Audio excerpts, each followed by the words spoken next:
big star out of me. They'll make a film about a man who's sad and lonely, and all I gotta do is act naturally. Well, I'll bet you I'm gonna be a big star. Might win an Oscar, you can never tell. The movie's gonna make me a big star. Hello, welcome to Meet Me at the Movies. I am Noel Thomas II. I do appreciate you spending time with us. And if you're not a speed reader or a speed hearer, that's Noel T. Manning II. I'm glad you're here right here on C19 TV. And if you are listening via the podcast, or if you're listening to the radio show version of this, that's through WGWG.org. We appreciate you however you choose to spend time with us. We know you have better things to do than hang out with us. But thank you. Thomas Manning is here as always. Good to see you, Thomas. Glad you're here.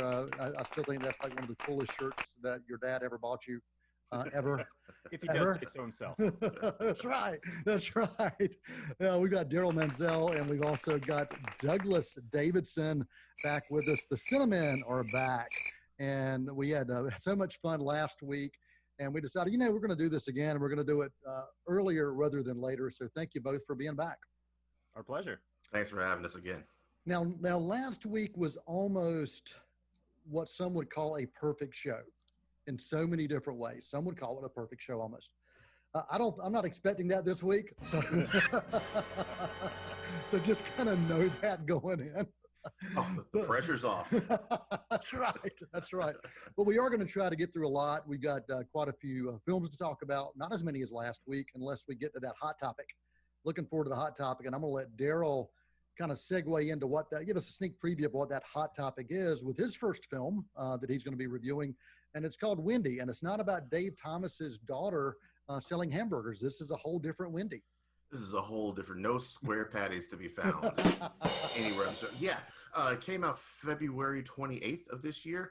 It's kind of a reimagining of the Peter Pan story. It's directed by, I do believe you pronounce, Ben Zetlin. He did Beasts of the Southern Wild a couple years back. So it pretty much takes what we know about the Peter Pan myth, modernizes it a bit, flips it, gives us a little something new. We get the story of Wendy meeting Peter, how Hook becomes Hook. It completely redefines the relationship between Hook and Pan. And while it celebrates youth and vitality, it also tells a story that maybe growing up isn't as bad as it seems when you're a kid. Visually, it is stunning. It is amazing. It's full of heart. The soundtrack will get you all in your feels. I cannot recommend it enough. Wendy, wonderful. Unfortunately, what they have there on Rotten Tomatoes, the tomato meter does not belie what this movie is at all. I don't agree with that rating whatsoever. Now, what is the rating on Rotten Tomatoes? 35%, I do believe. Is all that right. Audience or critic? That is critic. Audience, thankfully, they came to the rescue here. They gave it a 75. I would even go maybe a point or two higher. Okay. So if you're going to give this a report card grade, A to F, what is your report card grade? Man, I think it's a solid A. Okay, awesome. Solid A. And where can people find this now? I rented it on Vudu. I rented it for a solid $5. So one good link and we'll get you all up in there in that Wendy. Gotcha. And so you talked about the, I was calling it the tachometer, but it's not. It's the thermometer, right? Thermometer. It was a pretty low rating. And so the hot topic for this week's show is bad movies that we liked for whatever reason. So that's kind of what we're going to be diving into later on. So that's kind of a sneak preview of that. Now, Douglas, there's a film that you watched. It's a Hulu original. It's a sci-fi romantic comedy is probably a way that I would describe this. I got a chance to check it out as well. I'm looking forward to hearing your thoughts on this. I quite loved it. I'm sorry. The movie is called Palm Springs. Palm Springs. I was about to say that. It's directed by Max Barbacow, I believe is how it's pronounced, and co-written by Andy Sierra. You've sort of seen the idea of this before with films like Groundhog Day, which is the one that everybody tends to go to. I would actually think of something a little bit more recent, like Before I Fall, Predestination, or even Arc, which is a film I know my man Darryl really likes. So the whole idea here is that, yes, you've got two people that are caught up in a time loop, but they come in separately. And because they come in separately, there's actually within the film an idea of the multiverse. And they play with the idea of the time loop and what can happen in the multiverse. They play with the actual science of what is involved, whether it would pass the sniff test with a real astrophysicist, I'm not entirely sure, but it is an incredible amount of fun. A lot of people are used to seeing Andy Samberg play a certain type of character, certain type of lieabout, if you will. He does that here, but think of it more if you've just lived through 40 years of the same day. You know, a couple thousand years, however long it might be, like a Groundhog Day. Yeah, kind of like if you went to a Journey concert and your dad had you dance with a drunk woman. If you did that for 40 straight years, what would that be like? Exactly. That would probably be more traumatic than what Andy goes through, because at least he has booze and free food because he's at a wedding in which his girlfriend is one of the bridesmaids. And by the way, Kristen Milioti, who plays the other person in the time loop, most people are probably familiar with her as the mother, the titular mother and How I Met Your Mother. She is phenomenal. We need to give her more leading roles, not talking romance, leading roles. She does everything from drama, comedy, all of it just within this story. It's a little dark. I want to say it ends on a happy note, but it's sort of up to your interpretation. Can't recommend it enough. Solid A. Okay, awesome. Solid A from Douglas. I had to remember your name. Sorry, man. I know we just met. Douglas Don't worry, Davidson. when it resets, you'll remember. It's okay. Yeah, Douglas Davidson giving an A rating to Palm Springs. It is a Hulu original. I saw this as well, and I'll quickly give you my thoughts on it. I thought there were moments of just pure laughter, pure entertainment, and then there were these attempts to kind of have a serious message. But for me, that message and the way they tried to deliver that message failed. I felt it struggled a little bit to find the balance. I got a little bit of whiplash. But I will say it had one. I love the character chemistry. The character chemistry across the board, including J.K. Simmons. Oh, yeah. Who was, he had a very small role, but it was an important part. He was great. I thought it had one of the best wedding dance scenes I've ever seen on film, period. Toward the beginning, it was marvelous. But I did feel like I'd seen this so many times before in different ways. You talked about Groundhog Day and Happy Death Day is another one of those. Edge of Tomorrow, Time Code. There were a lot that had the time loop. It did have its plot twist, and it did have some interesting things that happened. They took it in a little different way. So I appreciated that. But the lack of balance for me hurt me in giving this a good solid A. So a C+ for me on this. So we'll average those together. We're going to get Thomas to do the math and kind of see what that comes up with. But there's my quick thought on Palm Springs.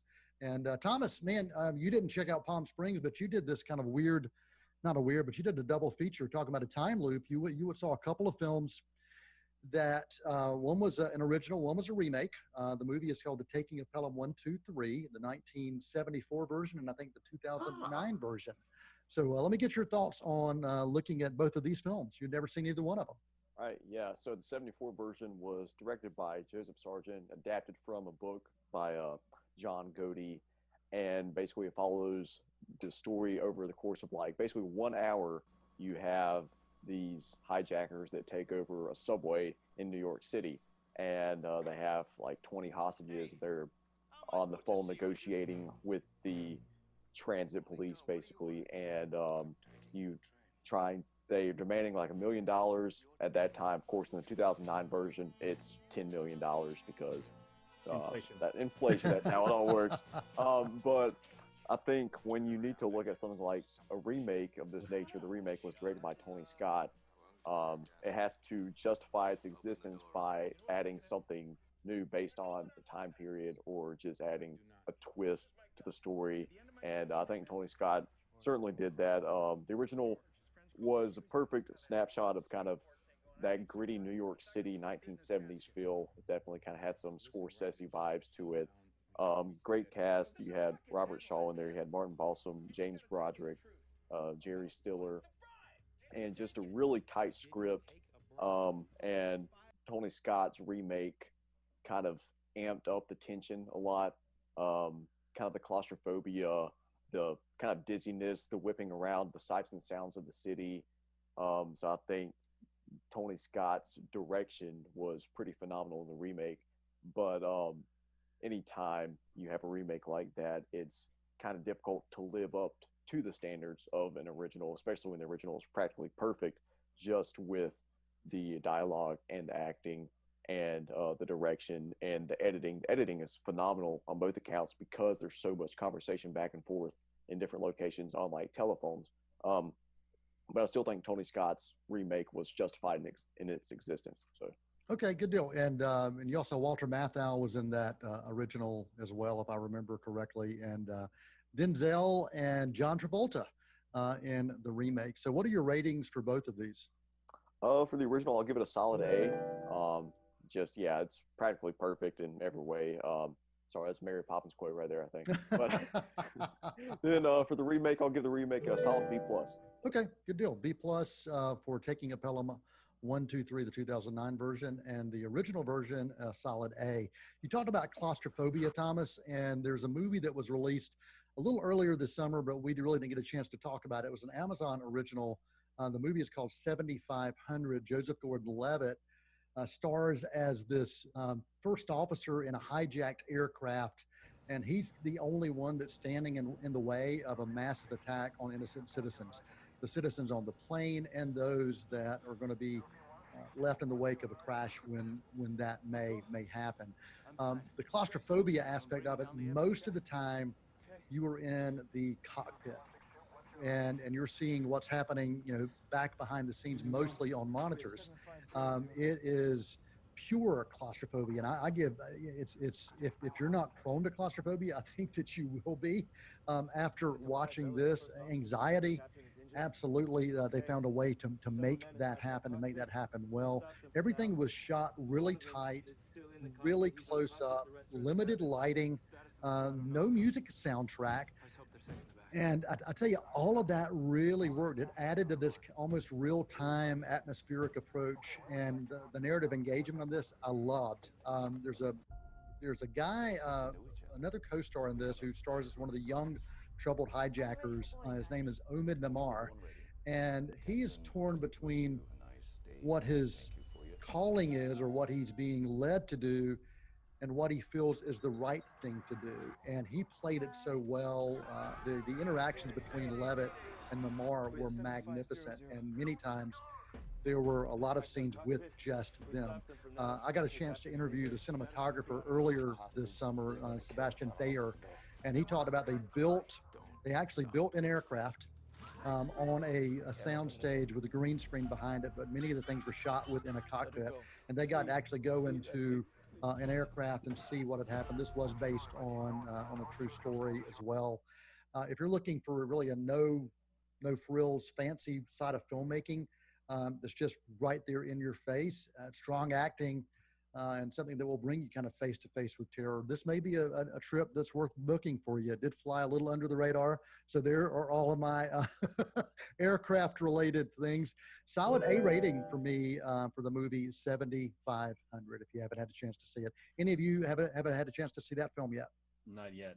Okay. I haven't, but it sounds like it'd be a great double feature with Uncut Gems. Ooh, yes. Yeah, from the claustrophobia standpoint. Yeah, very possibly. Dad, you Very haven't possibly. even seen Uncut Gems, have you? Yeah, I did. Okay. Yeah, it was given to me directly from who's the guy starring in it? What was his name? We hung out with him. Oh. What was his name? What was that? Andy. That thing we did? Andy Samberg. What was that? So A rating for me for the film 7500. We're going to take a quick intermission. We're going to come back and spend the last half of the show on the hot topic, rotten movies that we love, right here on Meet Me at the Movies. Come back and join Thomas Manning, Darryl Menzel, and Douglas Davidson, and myself, Noel Thomas Manning II, after this quick intermission. They're gonna put me in the movies. They're gonna make a big star out of me. Hi everyone. At CCC, students are busy registering for the fall semester. We are staying flexible with how we offer classes, in person and online, so we can meet students' needs and interests. Our team can help you enroll, apply for financial aid, register, and get the answers you need. We continue to monitor COVID-related news and do everything we can to safeguard the well-being of our students, employees, and visitors. So come join us, register now, and keep moving forward. There are everyday actions to help prevent the spread of respiratory diseases. Wash your hands. Avoid close contact with people who are sick. Avoid touching your eyes, nose, and mouth. Stay home when you are sick. Cover your cough or sneeze. Clean and disinfect frequently touched objects with household cleaning spray. For more information, visit cdc.gov/COVID-19. This message brought to you by the National Association of Broadcasters and this station. They're gonna put me in the movies. They're gonna make a big star out of me. Welcome back to Meet Me in the Movies. Noel T. Manning II here. If you are watching on C19 TV, we appreciate it.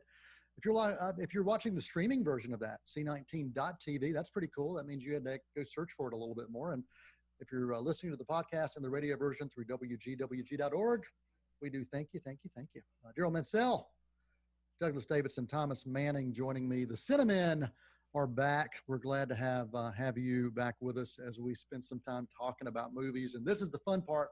We get to just have a blast talking about a hot topic, rotten movies we love. And here are the rules. It has to have a rotten rating on Rotten Tomatoes, but for some reason we loved it or we really enjoyed it. That's really the only rules. So there's not a lot.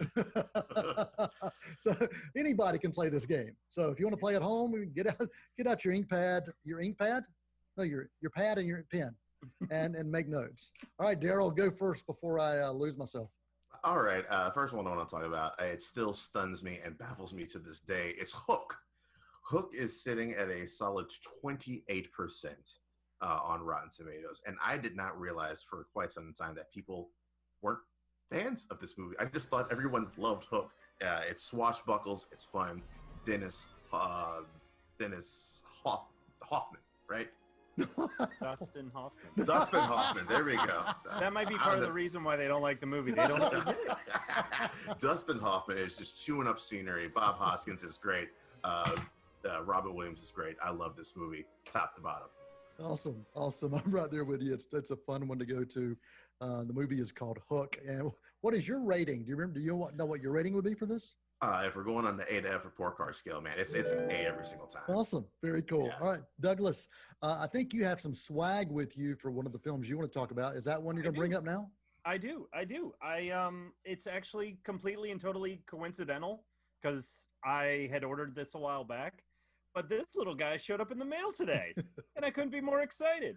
For those of you that aren't familiar, this is the Jim Carrey edition. This is a Funko Pop of the Jim Carrey edition of the Riddler from Batman Forever, which is currently sitting at a 39%, and I don't understand it.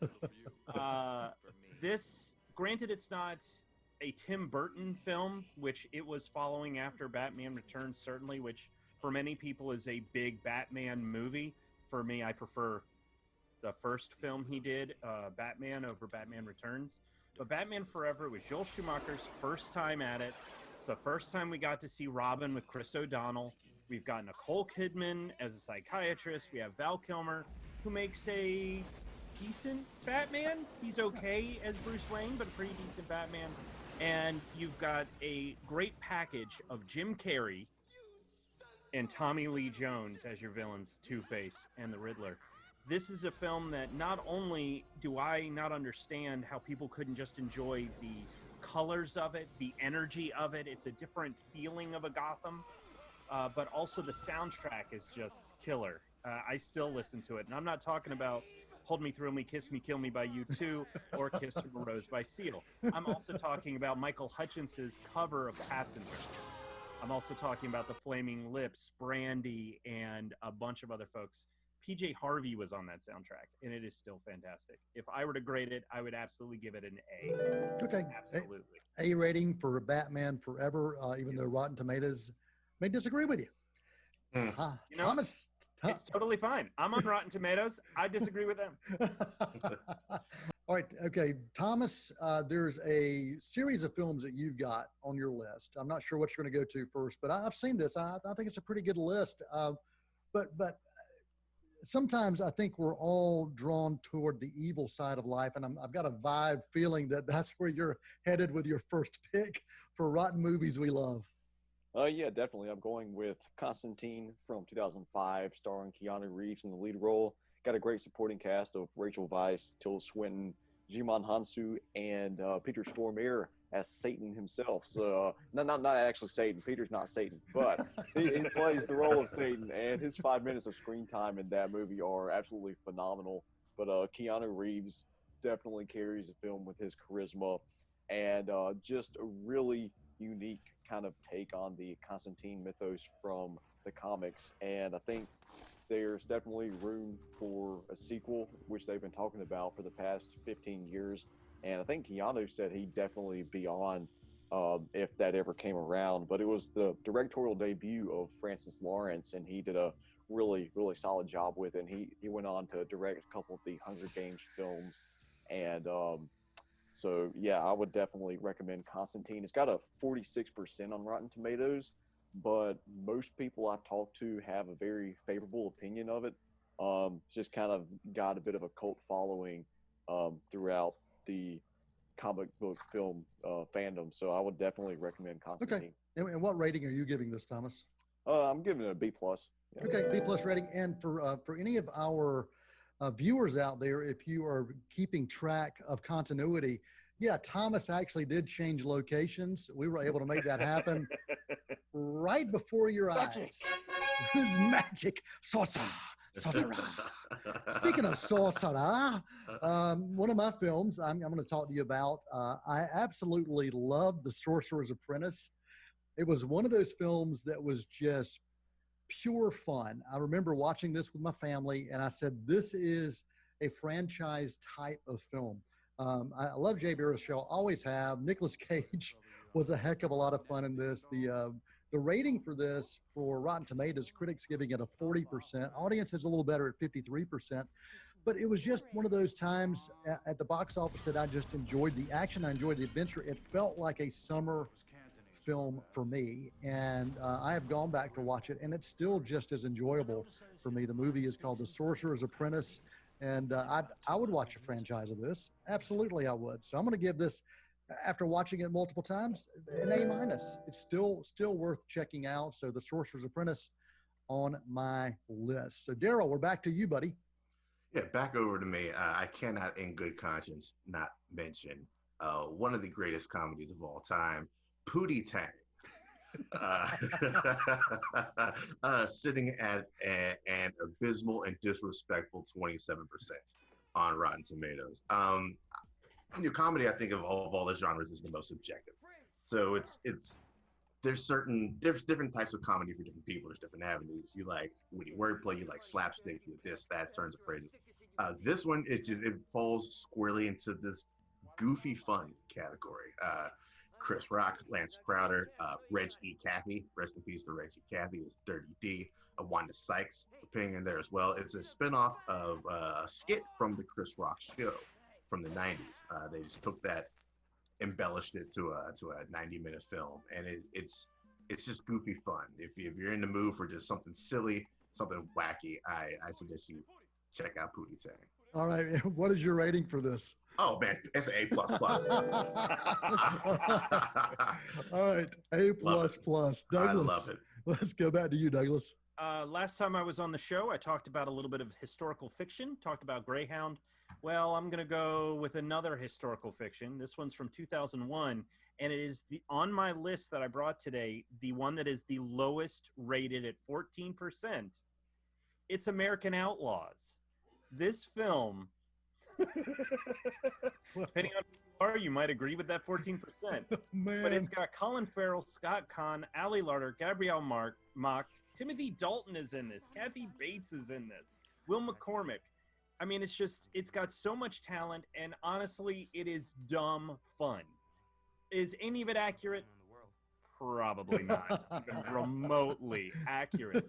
But you've got Colin Farrell and Gabrielle Macht playing Frank and Jesse James. Wow, my brain just stopped. But they have such charisma and such a wonderful relationship with each other that you actually buy in to them being relatives. I get why it's 14%. Solid B.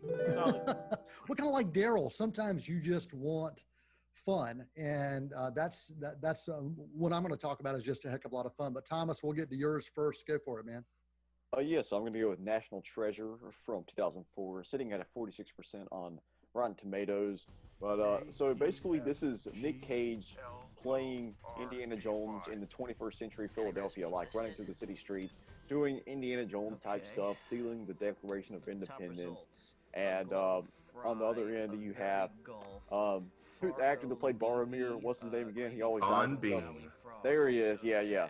And he's always a fantastic villain, and in this one he's great. And just ultimate swashbuckling fun in a different kind of setting and environment than you're used to with films like that. And what is your rating, Thomas? I'm going to give that one a solid A-. All right, solid A-. Yeah, I'm with you. And, you talk about nostalgia, and I think a lot of the films we have mentioned that are rotten movies that we love, there is a certain sense of nostalgia for them. And it is that way with my last one I'm going to talk about, which sits at 23%, RV with Robin Williams. This is the family go-to movie anytime we want to think about vacations. And a big part of it is because this was based on my life. And growing up, the director, Barry Sonnenfeld, reached out to me and said, hey, I heard there's a story on your life. We want to get somebody to rewrite it and get Robin Williams to star in it. I said, absolutely.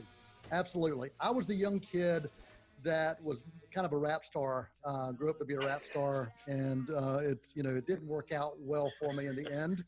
But, but if you are looking for dumb fun, if you're looking for a road trip comedy with just pure Robin Williams, I can't recommend RV enough. And Thomas will echo this. It really is one of our go-to movies for family. We love this. All of us love this movie. Oh, yeah. I'd say we probably watched it about 50 times together. And, go ahead. Oh, I was going to mention, no context for the shower of sadness. I think. Really appreciate you guys spending time with us. We all had like 3 more. And if we ever do a bonus episode of Meet Me at the Movies, Darryl said you can each pay like 99 cents to watch the bonus episodes. So we'll see if we can make that happen. A minute. A minute. All right. So Darryl Douglas, the Cine-Men, tell folks where they can find you. Go for it, Doug. Okay. You can find everything Paprika Podcast related on the Paprika Podcast Network, which is usually on SoundCloud, Stitcher, Apple, just about anywhere. You can also find the Paprika Podcast Network group on Facebook, which is a wonderful group with a whole bunch of nerds. Everything for me, for Elements of Madness, can be found at elementsofmadness.com, including episodes of the Cine-Men and films and reviews. All right. And Thomas, where can people find your work? You can find some of my published work at Elements of Madness there with Mr. Douglas Davidson. Also on my personal blog, therundownonmovies.com. And here, Meet Me in the Movies. So I think that about sums up everything. Yeah. And you can find me outside your window looking in. So there you go. Just look out and you'll see me looking in. I'm teeing this up for a movie called The Rental that I'm going to be reviewing pretty soon. It's got a Norman Bates feel to it, and people looking in, that's for sure. Thanks for joining us here for Meet Me at the Movies. Really appreciate you, Darryl and Douglas, as always. It's good to see you back, and I'm glad we could do this again. Thank you, Thomas, for your efforts. And movie quote of the week, this is one that just kind of fits with me because you guys call me a hero, but really I'm not a hero. I'm just a drifter with nothing to lose. And that does come to us from Jack Reacher right here on the Meet Me at the Movies movie quote of the week. And until next time, I'm Noel Manning for the entire cast and crew here saying thank you. And that is a wrap.